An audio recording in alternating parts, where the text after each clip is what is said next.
Amazon.com. Innovation that excites.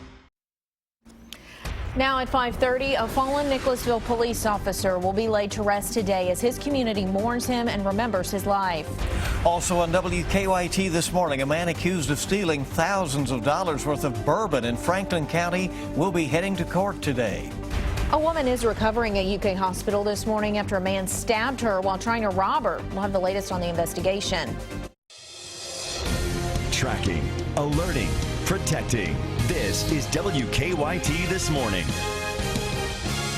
Good morning to you and welcome in. It's nice to have you with us here on WKYT. I'm Bill Bryant. And I'm Rebecca Smith. Hope you wear your green today, because if you don't, you may get pinched. Right. Happy St. Patrick's Day to you. Glad you're along with us, and luck of the Irish to you. Let's check in with meteorologist Micah Harris. We're going to be just a little bit cooler today. Yeah, a little bit cooler, about 20 degrees cooler from yesterday, but it's still above average. That's the trick. Look, we're not usually in the 70s like we felt yesterday. Yesterday was just one of those anomalies that it just comes every now and then when you're trying to transition off into spring. And it's just one of those things that, hey, I don't think anybody's whining about it. But typically this time of year, and you can see outside we're dry, we're right here in the 50s. That's where our high temperature typically is. And we're already there this morning. Now we're in the 50s, but you're getting a bit of some wind outside that might make it feel a little cooler. As we get into the afternoon, those winds switch over to the north, and then we'll start to keep our temperatures right there in the mid-50s. So what you're starting off with this morning is what you're going to be finishing off with later on this afternoon and off into the evening. A stray shower is possible, but not very likely, 20–30%. So just keep that in mind. Now we do have some flakes in the forecast. It's unfortunate, but I have to tell you about it. That's what I'm here for. And I'll go over your latest forecast in about 10 minutes. Okay, we'll get those details shortly. We thank you, and let's get to the news. Well, a fallen Nicholasville officer will be laid to rest later today. Officer Burke Rhodes was killed last week in a car crash in Garrett County. WKYT's Mark Barber is live from Southland Christian Church, where Officer Rhodes' funeral will be held later today. Mark, good morning. Good morning, Bill and Rebecca. It has been a very long and hard week for many who are mourning the death of the 35-year-old police officer.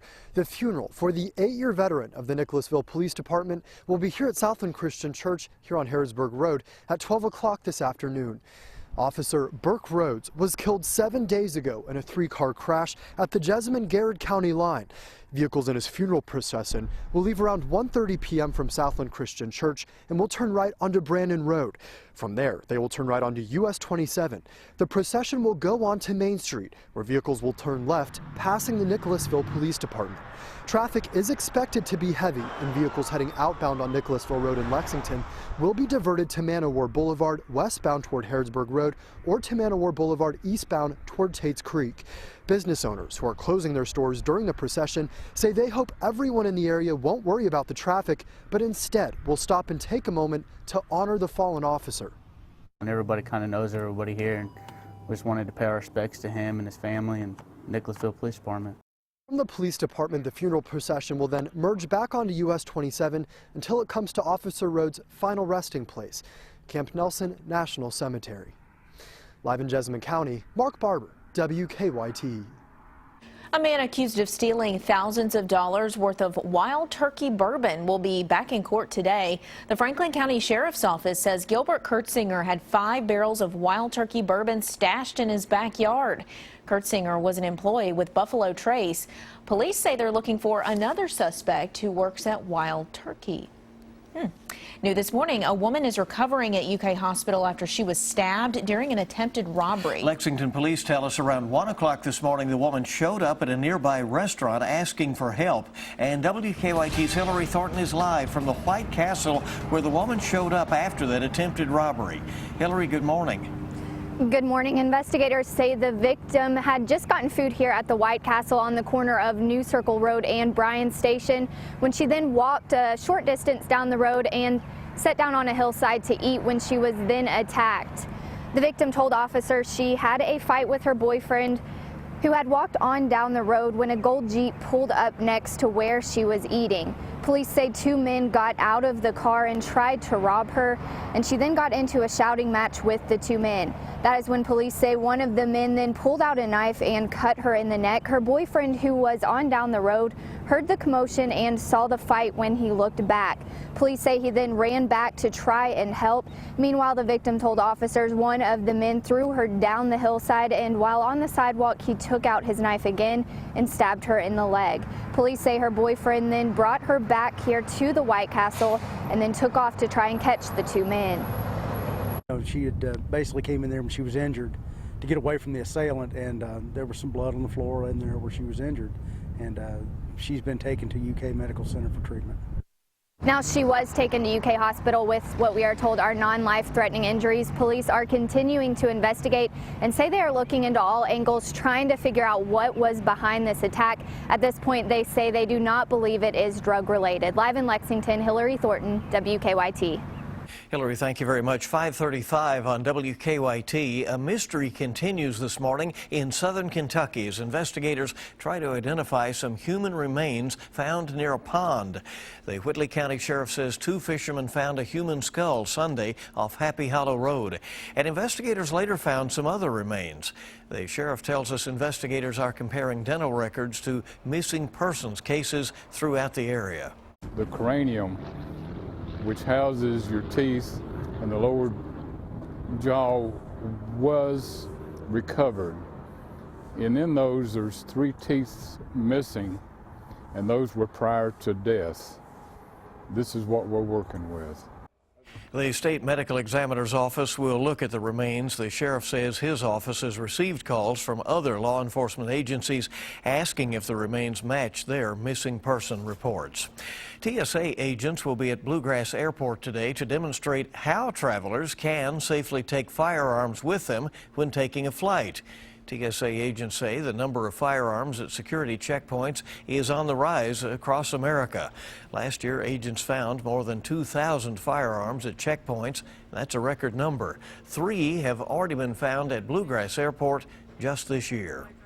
If you're wanting to see the Cats play in Louisville on Thursday, be prepared to pay quite a bit of money. We checked online at the NCAA ticket exchange site. Tickets for Thursday night's game at the Yum Center selling for anywhere between $100 to $300 a seat. If you are looking for tickets elsewhere on the internet, be careful. It can be greatly disappointing to be all geared up to go and find out that the tickets you have purchased are fake, or to not get any at all if you've purchased them from a fraudulent source. Fans are encouraged to buy tickets directly from either the tournament website, where you'll find the ticket exchange, or from the host school's ticket office, which in this case is the University of Louisville. NCAA representatives will be at the Yum Center today. They're going to try to make sure the arena is good to go for Thursday and the games. Crews at the arena installed the special NCAA floor on Sunday. It took them about 5 hours. They're also building courtside seats with internet access for the media. High water might make it difficult getting around downtown Louisville. Floodwaters from the Ohio River have taken over some prime parking spots, including near the Yum Center. Right now, at least 1 lot and 3 parking garages are limited in spots. The parking authority is encouraging folks to walk or carpool to the center for those games coming up on Thursday. You can head over to WKYT.com for more on the men's and women's NCAA tournaments. And while you're there, you can sign up for our Hoops Hysteria bracket contest. You could win a 65-inch TV or a MacBook Air computer, among other prizes. Well, doctors at Lexington's St. Joseph Hospital now have some new state-of-the-art technology to help them out during surgery. St. Joseph has CT technology in the operating room. Doctors will also be using the Aero Mobile Intraoperative CT. The technology allows doctors to see diagnostic quality images during surgery. St. Joseph says it's the first hospital in Kentucky and only the 10th in the nation to have this advanced imaging technology in the operating room.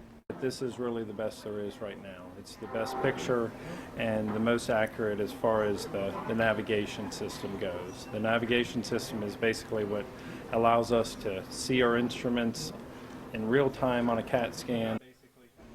Doctors say this technology can help give patients a less invasive surgery and possibly faster recovery time. They say it can be used during many types of surgeries. One of the candidates for Kentucky governor found an unusual way to enter a news conference. Former Kentucky Supreme Court Justice Will T. Scott jumped out of a plane over Louisville yesterday. He says he did it to call attention to the fact that he is a veteran who served in the Vietnam War. Scott, a trained paratrooper, says the state doesn't do enough to help those who have served our country. I'd say that's not politics as usual. That's very interesting. St. Patrick's Day is officially here, of course, but just how does everyone celebrate the luck of the Irish? The National Retail Federation says most Americans just wear green to celebrate. Others will take to the pubs to pour out a pint. Guinness says 13 million pints of their brew will be poured today. Overall beer sales will approach the $250 million mark. The average person will spend about $37 to celebrate today. All right, let's check live drive traffic and see what's going on early on this St. Patrick's Day morning in the Lexington area at 5:40. Here's a look right now at Nicholasville and Shady Lane, and it is quiet. You're certainly good to go if you're heading in that area this morning. And something to bring to your attention, we've been saying all morning long that the outbound Nicholasville Road was scheduled to be partially shut down at Man O' War Boulevard from 1:30 this afternoon till about 2:15 in the afternoon, and that's because of the processional for Officer Burke Roads. And it's good to have you along on WKYT this morning. There's a lot more news coming up on your Tuesday. We hope you'll stay with us. A California cat has the perfect birthday this weekend as she celebrated being the oldest cat alive. We'll have more on this potty in just a few. That sounds bad. And we're going to be looking outside, seeing a beautiful start to the day, but a front starts to make its way in. How low will our temperatures go today? I'll show you those numbers coming up next.